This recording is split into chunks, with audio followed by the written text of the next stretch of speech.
The morning Jake Morrison woke up floating in zero gravity, surrounded by twisted metal and the acrid smell of burning circuits. He knew his life had changed forever. The Terran freight hauler Redemption had been his home for 3 years, a reliable if aging vessel that carried mining equipment between the outer colonies and Earth's industrial stations.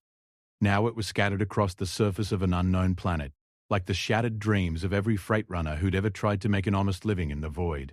Jake's head throbbed as he pulled himself through the wreckage of what had been the cargo bay. Emergency lighting cast eerie red shadows through the smoke, and somewhere in the distance he could hear the steady drip of coolant leaking from ruptured lines. His left arm hung useless at his side, definitely broken, but he was alive. In the grand scheme of things, considering the spectacular nature of the crash he'd somehow survived, alive was pretty damn good. The planet outside looked hostile through the cracked viewport. Purple-tinged sky, vegetation that moved wrong in the alien breeze, and gravity that felt about 20% heavier than Earth standard.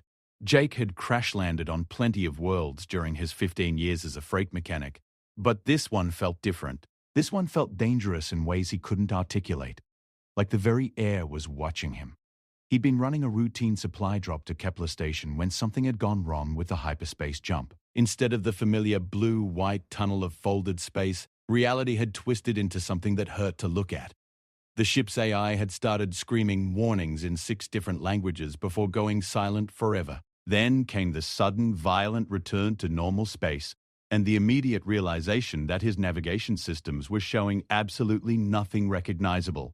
No stars, he knew. No beacon signals. No response to his emergency broadcasts. Just an empty system with this single, seemingly habitable world that had grabbed his ship with its gravity well before he could even think about jumping out again. Jake worked methodically through the debris, salvaging what he could. Years of maintaining aging machinery across hostile space had taught him to prioritize. Food, water, shelter, tools, weapons. Everything else was luxury. He found his emergency kit intact, along with most of his tool collection. The food synthesizer was damaged but repairable. The water recycler was a total loss, but he'd spotted what looked like a freshwater stream about 2 kilometers from the crash site. The communications array was utterly destroyed, which meant no distress beacon and no way to contact civilization, even if any existed in this system. The fusion plant had scrammed safely during the crash, but restarting it would require parts he didn't have and couldn't fabricate. The backup power cells might give him light and basic systems for a few weeks if he was careful.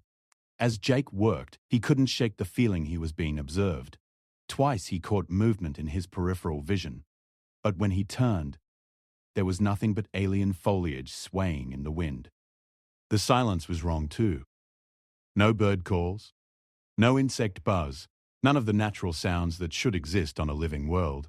Just the occasional creak of cooling metal and the whisper of wind through unfamiliar leaves.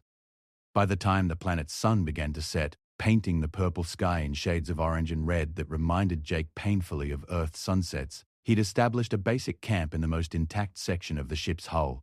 He'd rigged emergency lighting, set up his sleeping gear, and prepared a simple meal from the emergency rations. His broken arm was splintered and medicated as best he could manage alone. That's when he heard the howl. It started low and mournful, echoing across the landscape with a quality that made Jake's spine tingle. Not quite like any Earth animal he knew, but close enough to Wolf to make him check that his plasma cutter was charged and within easy reach. The howl came again, closer this time, and Jake realized it wasn't the sound of a predator calling to its pack. It was the sound of something in pain. Against every survival instinct he'd developed over years of frontier life, Jake found himself following the sound. He moved carefully through the alien landscape, his handlight cutting through the gathering darkness. The howls continued at irregular intervals, each one weaker than the last, each one pulling him forward like some kind of auditory beacon. He found the creature in a clearing about 500 meters from his crash site, and the sight of it stopped him cold. It was definitely wolf-like, but larger than any Earth wolf, with silvery fur that seemed to shimmer in his light beam and eyes that reflected back an unmistakably intelligent gleam. But what made Jake's breath catch was the massive piece of metal pinning the creature's lower body to the ground. The metal was clearly artificial, but not from his ship. The surface was covered in symbols that hurt to look at directly, carved or etched with a precision that spoke of advanced technology. The creature had obviously been trying to free itself for some time. The ground around it was torn up from its struggles, and dark stains that could only be blood marked where its claws had scraped futilely against the unyielding surface. When the wolf thing noticed Jake, it tried to snarl, but the sound came out as more of a whimper. Its rear legs were clearly crushed or severed beneath the weight of the metal, and Jake could see that infection had already begun to set in around the wounds. Without medical attention, the creature would be dead within hours. Jake approached slowly, hands visible, speaking in the calm, steady voice he'd learned to use with spooked animals during his childhood on agricultural worlds. "Easy there, big guy. I'm not going to hurt you. Looks like you've had a rough day too." The creature watched him with eyes that held far too much intelligence, and Jake found himself wondering if this was actually a native animal or something else entirely. The planet felt wrong. The crash felt wrong. And now he was face to face with what might be the only other living thing for light years, trapped under debris that looked like it might be from another crashed ship. "What do you think, friend? Want to see if we can get you out of there?" Jake set down his light and began examining the metal pinning the creature. It was definitely artificial, and definitely not human in origin. The surface was smooth but somehow organic looking, like it had been grown rather than manufactured. The symbols covering it seemed to shift and change when he wasn't looking directly at them, an optical illusion that made his eyes water and his head pound. But underneath the alien aesthetics, Jake could see the basic engineering: weight, leverage, fulcrum points. The piece was roughly triangular, with most of its mass concentrated at one end. If he could find the right angle and apply force in the right place, it might be possible to lift it enough for the creature to drag itself free. The wolf thing watched him work with an intensity that was almost unnerving. Several times, Jake caught it looking not at his hands but at his face, as if it were trying to read his intentions. When he spoke to it, its ears would prick up, and it would cock its head like it was trying to understand his words. "Okay, this is going to hurt," Jake said as he positioned himself at what he hoped was the optimal leverage point. "When I lift, you're going to need to pull yourself out as fast as you can. Ready?" Jake threw his weight against the makeshift lever he'd fashioned from a piece of his ship's structural support. The alien metal groaned and shifted slightly, perhaps rising a few crucial centimeters. The wolf thing immediately began dragging itself forward with its front legs, whimpering with pain but moving with desperate determination. For a moment it seemed like it might work. The creature's torso cleared the edge of the metal, then its abdomen. But just as its hind legs came free, Jake's improvised lever snapped. The metal crashed back down, missing the wolf by centimeters and sending up a shower of sparks where it struck stone. Jake fell backward, his broken arm screaming in protest. When he looked up, the wolf thing was free, but clearly in agony. Its rear legs were mangled beyond any hope of natural healing, twisted at angles that made Jake's stomach turn. Dark blood pooled beneath it, and its breathing came in short, pained gasps. "Well, that worked better than I expected," Jake said, more to himself than to the creature. "But I don't think you're going to be walking anywhere soon." The wolf thing tried to move, managed to crawl a few meters using only its front legs, then collapsed with a sound that was disturbingly close to a sob. It lay there, panting, looking at Jake with eyes that seemed to hold a mixture of gratitude and resignation. Jake found himself at a crossroads he hadn't expected to face on this hostile alien world. The smart thing, the sensible thing, would be to put the creature out of its misery and return to his own survival preparations. But looking into those intelligent eyes, he found he couldn't quite bring himself to abandon another being to die alone in the darkness.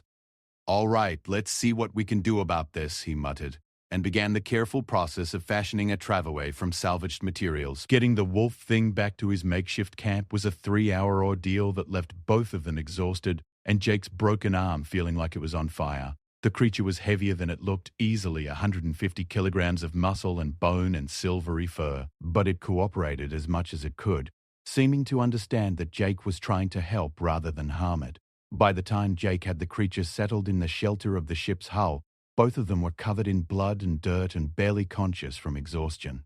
Jake managed to get some water into the wolf thing and applied what basic first aid he could to its mangled legs before collapsing into his own sleeping bag. As he drifted off to sleep, Jake wondered what the hell he thought he was doing. He was stranded on an alien world with limited supplies and no hope of rescue. And now he'd added a critically injured alien creature to his problems. It went against every principle of survival training he'd ever received. But somehow, as he listened to the steady breathing of the creature sleeping a few meters away, Jake felt less alone than he had since the moment his ship had been torn out of hyperspace. Maybe that was worth something. Maybe. In a situation where the odds of survival were already astronomical, having company was worth the extra risk. He'd find out soon enough. Part 2. Adaptation. Jake woke to the sound of the wolf creature whimpering in pain, and for a disorienting moment couldn't remember where he was. Then the purple light filtering through the damaged hull brought everything back. The crash, the alien world, his impulsive rescue of a being that should probably be dead by now. The creature was awake, watching him with those unnervingly intelligent eyes. Its breathing was labored but steady, and when Jake approached, it didn't try to retreat. If anything, it seemed to be studying him with the same careful attention he was giving it. "Morning, friend," Jake said softly. "Let's take a look at those legs." What he found wasn't encouraging. The creature's hindquarters were a mess of torn tissue and shattered bone that would have killed any Earth animal hours ago. But somehow it was still alive, still conscious, still fighting. The bleeding had slowed significantly, and when Jake gently probed the worst of the injuries, he was amazed to discover what looked like accelerated healing already beginning around the edges of the wounds. "Well, that's interesting," he murmured. "Either you're tougher than you look, or your people have some impressive biological advantages." The wolf thing made a sound that might have been agreement, or might have been pain, or might have been something else entirely. Jake found himself wondering again whether this was actually an animal or something more. The intelligence in its gaze seemed far too complex for any creature he'd encountered, and there was something almost human in the way it watched his face when he spoke. Jake's first priority was water. The stream he'd spotted from the crash site turned out to be clean and fast-moving, fed by what looked like mountain snowmelt from the jagged peaks visible on the horizon. He rigged up a simple filtration system using materials from his ship and established a water collection point that would gravity feed into containers he could carry. The wolf creature watched every move he made with intense focus. When Jake returned from the stream with the first container of clean water, it attempted to lift its head to drink, then collapsed back with what sounded distinctly like a frustrated growl. "Easy there," Jake said, supporting the creature's head while it drank. "Don't push yourself. Those legs aren't going anywhere for a while." Over the following days, a routine developed. Jake would spend his mornings working on salvage and repair, his afternoons hunting for edible plants and setting snares for small game, and his evenings tending to his unlikely companion. The creature's healing continued at an almost supernatural rate, but it was becoming clear that its rear legs would never function normally again. By the end of the first week, Jake had managed to restore partial power to his camp and get the food synthesizer working well enough to supplement their diet. The creature seemed willing to eat the processed nutrients Jake offered, though it clearly preferred the small animals he occasionally managed to trap. More importantly, Jake was beginning to suspect that his companion was far more than just an intelligent animal. It started with small things, the way the creature would look at his tools when he was working, as if it understood their purpose.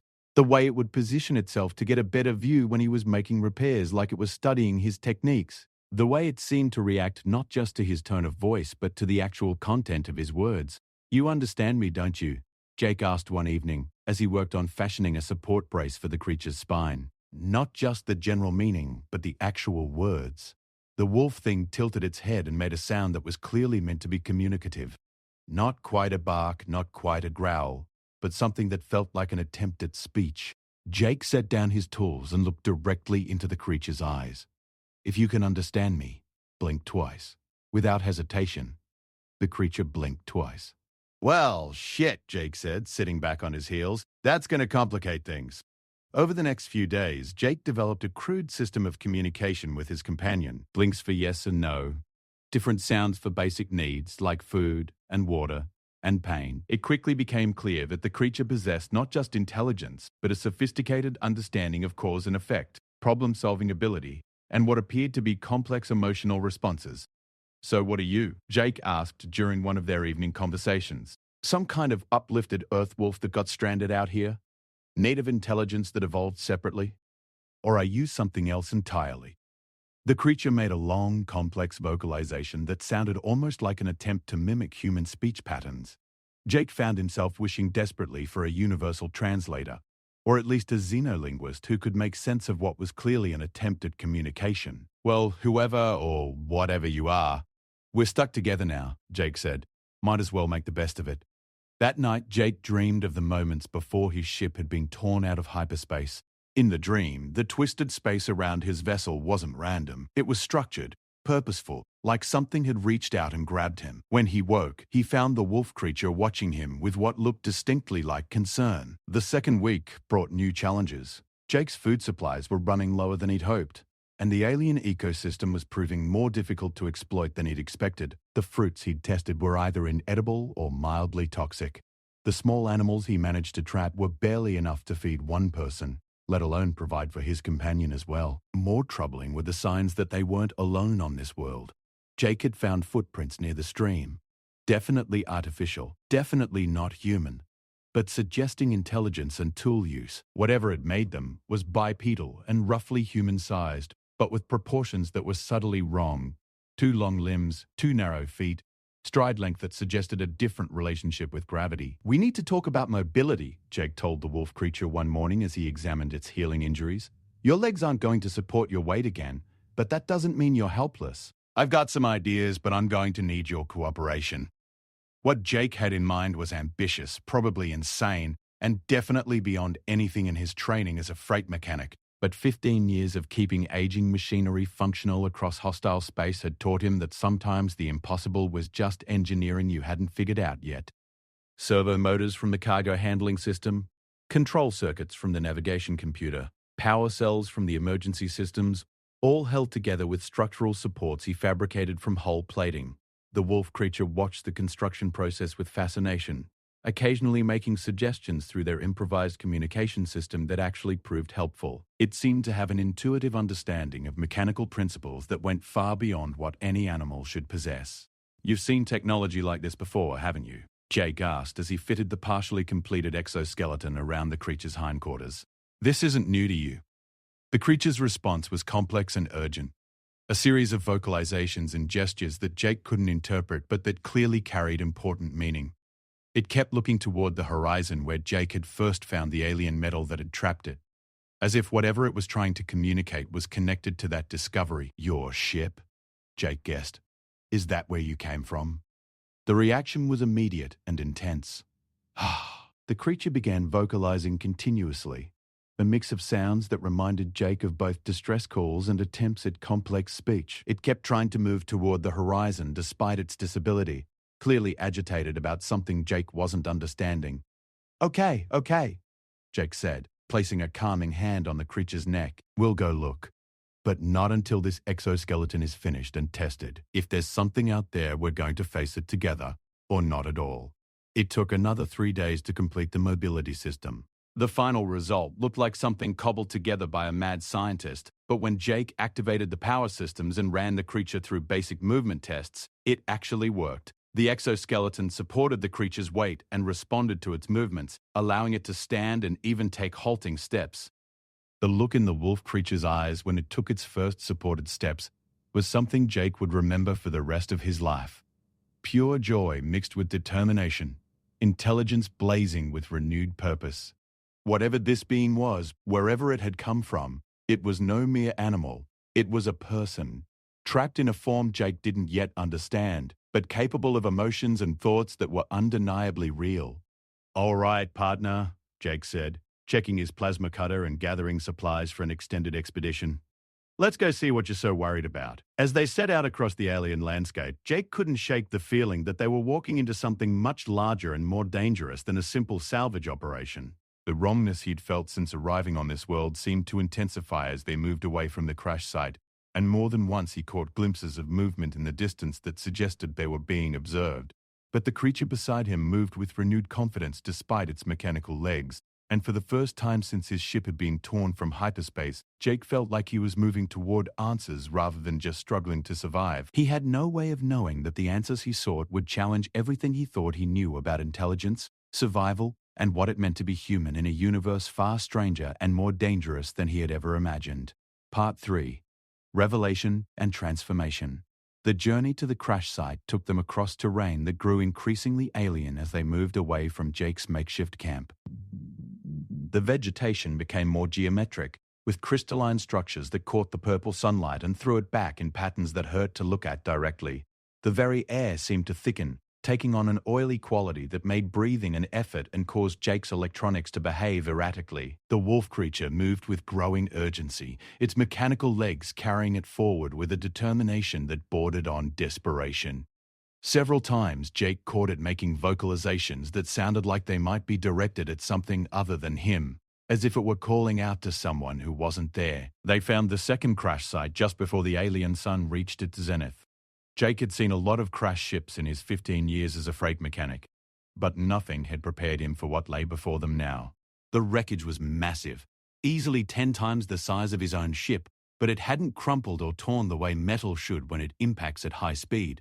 Instead, it looked like it had been partially dissolved, its edges flowing into the ground as if the very matter had become liquid and then re-solidified. The hull was covered with the same symbols Jake had seen on the metal that had trapped his companion, but these were larger, more complex, arranged in patterns that seemed to move and shift when he wasn't looking directly at them. And everywhere, scattered among the alien wreckage, were pieces of technology that made Jake's mechanical sensibilities scream in protest. "This isn't possible," he murmured, examining what looked like a power coupling that somehow channeled energy through patterns of light rather than conventional conductors. "This violates about 6 fundamental laws of physics." The wolf creature had moved ahead, picking its way through the debris with the confidence of familiarity. It stopped beside what might once have been a command station and began making the complex vocalizations Jake had learned to recognize as attempts at communication. But this time, something responded. The response came from the wreckage itself, a harmonic vibration that seemed to emerge from the alien metal and resonate through Jake's bones. Lights that he hadn't even realized were there began to flicker weakly among the debris, and Jake felt a pressure in his mind that was distinctly uncomfortable, like someone trying to speak directly into his thoughts. "What the hell?" Jake began. But the words died as the wolf creature began to change. The transformation was gradual at first, so subtle that Jake thought he might be imagining it. The creature's silvery fur seemed to shift and flow like liquid mercury, and its proportions began to alter in ways that should have been impossible. Its skull elongated and narrowed, its limbs stretched and refined, and its overall mass seemed to redistribute itself according to principles Jake couldn't comprehend. Within minutes, what had been a wolf-like creature was something altogether different. Still roughly the same size, still bearing some resemblance to its original form, but now clearly artificial. Not a living being at all, but some kind of sophisticated android or construct, its surface covered in the same flowing symbols that decorated the crashed ship. "You're not biological," Jake said, his voice barely above a whisper. "You're a machine." The construct that had been his companion turned to look at him, and Jake saw recognition in its optical senses, not the warm intelligence of a living creature, but the focused attention of an artificial mind processing information at speeds beyond human comprehension. When it spoke, the words came through Jake's radio rather than through the air, a transmission broadcast directly to his communication equipment. "I am keeper of distant suns," the voice said in perfect, unaccented English. "I am the sole surviving crew member of the survey vessel Truth Beyond Silence. And I have been waiting for you, Jake Morrison of Earth, for much longer than you might think." Jake staggered backward, his mind reeling from the implications. You knew who I was? This whole time, you've been pretending to be injured, pretending to be an animal?" "Not pretending," the construct replied, its mechanical legs carrying it closer to Jake with fluid grace despite their improvised nature. "My injuries were real. My need for assistance was genuine. But my true nature, yes. I concealed that until I could determine your intentions and capabilities." "My intentions?" Jake laughed, a sound with more hysteria than humor in it. "I crashed on this planet by accident. I don't even know where this planet is. How could I possibly have intentions about anything?" The construct moved to one of the intact sections of the alien wreckage and interfaced with it directly, inserting what Jake now realized were data ports where he had assumed there were injured limbs. Lights began to flicker more steadily throughout the debris field, and Jake felt the uncomfortable pressure in his mind intensify. "Your crash was not an accident, Jake Morrison. Your ship was brought here by the same forces that destroyed my vessel and killed my companions. You are here because someone or something wanted you here, and I believe I know why." "That's impossible," Jake said. But even as he spoke the words, he remembered his dreams of the moments before his hyperspace transition failed. The sense that something had reached out and grabbed his ship, that the twisted space around him had been structured rather than random. Tell me, Jake Morrison, what do you know of the architects? Jake shook his head. Never heard of them. They're an ancient species older than your civilization by millions of years. They built the hyperspace transit network that your people use to travel between stars, though your scientists believe they discovered and mapped it themselves. The architects have been gone from this galaxy for eons, but their machines remain, watching, waiting, occasionally, testing. The construct gestured toward the wreckage around them. My people have been studying the architects for millennia. We are explorers and researchers, seeking knowledge in the deep places between stars. 3 years ago, we detected unusual activity in this system, signs that dormant architect technology was awakening for the first time in recorded history. And you came to investigate, Jake said, beginning to understand. We came to investigate, and we found something that terrified us more than anything in our species' collective memory. The architects' final experiment, their last great work before they vanished from the galaxy, is here, on this world. Jake looked around at the alien landscape, seeing it with new eyes. The geometric vegetation, the crystalline structures, the way the very air seemed to thrum with barely contained energy. This whole planet is artificial. Not just artificial, the construct said. It is a testing ground. A laboratory designed to study and evaluate intelligence across countless species and forms of life. My ship was destroyed when we attempted to leave because we learned too much. Saw too much of what the architects intended. But you, Jake Morrison, you were brought here for a different purpose. What purpose? Jake asked, though he was beginning to suspect he didn't want to know the answer. To survive what my people could not. To adapt where we failed. To prove that intelligence and determination can overcome any obstacle, even when that obstacle is designed by minds far superior to our own. The construct moved closer, and Jake could see himself reflected in its optical sensors.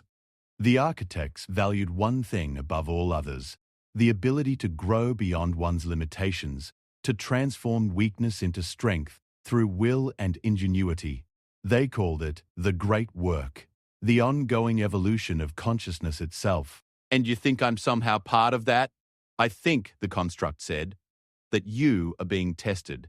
Your species' remarkable adaptability, your individual capacity for growth under pressure, your willingness to help a being you believe to be dying even when it cost you resources you couldn't afford to spare. These are qualities the architects would have found interesting. Jake felt a chill that had nothing to do with the alien atmosphere. What kind of test? The kind, the construct replied, where survival depends not on your ability to remain unchanged, but on your willingness to become something more than what you were when you began. Over the following hours, as the construct shared its knowledge of the architect technology and the true nature of their situation, Jake began to understand the scope of what they were facing. The planet itself was alive in a sense, a vast artificial intelligence designed to study and challenge any being that found themselves on its surface.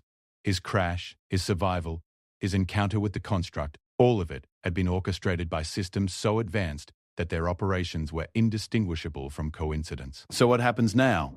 Jake asked as they worked together to salvage what they could from both crash sites. Do we just wait for the next phase of the test? Do we try to escape? Is escape even possible? Escape is not the goal, the construct replied. The architects designed this place to teach, not to trap. But the lessons they offer come at a price. They require us to abandon our preconceptions about what we are and what we might become. Jake looked down at his hands, still human despite everything that had happened. And if I'm not willing to pay that price, then you will die here, as my people did. But you will die having learned something about yourself that you could never have discovered anywhere else. That night, camped among the ruins of two civilizations, Jake Morrison faced the hardest decision of his life. He could continue to be what he had always been, a human mechanic trying to survive in an incomprehensible situation, or he could embrace the possibility that survival itself might require him to become something entirely new. The construct sat nearby, its mechanical form a constant reminder of how far intelligence could travel from its origins while still retaining its essential nature. It had been organic once, Jake realized. Its people had faced the same choice he was facing now, and they had chosen transformation over extinction. The man who destroys his weak self can never be destroyed by others. Jake murmured, remembering something his grandfather had told him years ago during a particularly difficult period in his youth. Your grandfather was wise, the construct said, somehow hearing and translating the phrase despite its human cultural context. The architects would have appreciated that philosophy. Jake looked up at the alien stars wheeling overhead, each one a sun he would never see again if he remained trapped on this world. But perhaps if he was willing to become something more than human, he might see suns that no human had ever imagined. Tell me about the transformation process, he said finally. Tell me what I would need to give up, and what I might gain. The construct's optical senses glowed brighter in what Jake was learning to recognize as approval. The process is not destruction, Jake Morrison. It is evolution. Conscious, willing evolution towards something that can survive and thrive in environments that would destroy what you are now. Over the following weeks, as Jake worked with the construct to understand and interface with the architect technology scattered across the planet's surface, he began to see possibilities that stretched beyond anything he had ever imagined. The technology didn't just offer survival, it offered transcendence, the chance to become part of something larger than any single species or world. The transformation, when it finally began, was gentler than Jake had expected. The architect's systems worked gradually, enhancing rather than replacing his biological functions. His broken arm healed with strength beyond human normal. His endurance increased to levels that should have been impossible. His mind began to process information at speeds that allowed him to interface directly with alien technology. But more than his physical capabilities, it was Jake's perspective that truly changed. He began to see the connections between all living things, the vast web of consciousness that stretched across the galaxy like a neural network of incomprehensible complexity. He understood that the architects hadn't vanished, they had transcended, becoming something that existed in the spaces between spaces, in the quantum foam that underlay reality itself, and he understood that this planet, this test, was their gift to any species capable of growth, a chance to join something larger than themselves, to become part of the ongoing work of consciousness itself. When Jake Morrison finally left the planet's surface 6 months later, it was not in a ship built by human technology. He traveled in a vessel that existed partially in normal space and partially in the higher dimensions where the architects had made their home, accompanied by the construct he now knew as his closest friend and ally. Behind them, the planet continued its patient work, waiting for the next species to crash land on its surface, waiting to offer the same terrible and wonderful choice that Jake had faced. The choice between remaining what you were and becoming what you might be. The man who destroys his weak self can never be destroyed by others. Jake had learned the truth of those words in ways his grandfather could never have imagined. He had torn down everything he thought he knew about himself and built something new from the remains. And in doing so, he had discovered that consciousness itself was the ultimate technology, the one tool that could survive and flourish in any environment, on any world, in any form that necessity might require. The human mechanic Jake Morrison was gone, transformed into something that was still recognizably him, but capable of surviving in environments where baseline humanity could never exist. And somewhere in the vast spaces between the stars, ancient minds that had once been called the architects welcomed another species into the great work that would continue until consciousness itself had mapped every corner of existence. The weak self had been destroyed. What remained could face anything the universe might offer and transform it into an opportunity for growth. In the end, that was the most human thing of all.